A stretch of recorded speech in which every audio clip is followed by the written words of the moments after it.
Ešte pred začiatkom 14. kola Nike ligy a zápasu SK Slovan KFC Komárno tu máme odozdávanie a oceňovanie našich najlepších mládežníkov a mládežníčiek za mesiac október, a tak vítame podleskom na tehelnom poli jednak našich mládežníkov a mládežníčky, ale aj Natáliu Mackovičovú, ktorá je manažérkou ženského futbalu a riaditeľa Akadémie SK Slovan Sama Slováka. Tak poďme si oceňovať medzi dievčatami v kategórii U11 v prípravkách bola najlepšou v októbri Natália Naďová, medzi chlapcami v kategórii U9 Šimon Revaj.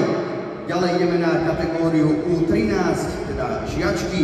Tam bola zatiaľ najvýraznejšou, teda v mesiaci október, Sofia Pavlíčková, medzi chlapcami v U15 Tomáš Toplanský, no a medzi dorastenkami bola v U19 alebo žiarila Zara Tkáčová, medzi chlapcami v U16 Alexander Kokavec. Takže poprosím potles pre našich mládežníkov a mládežničky. Veríme, že sa im bude dariť v ďalšej kariére a že nám budú robiť radosť.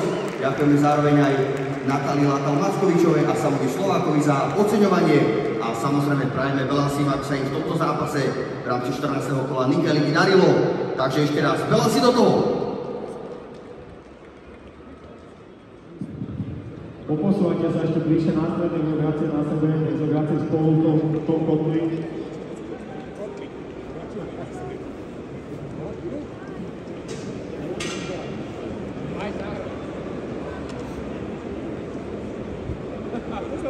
Yes,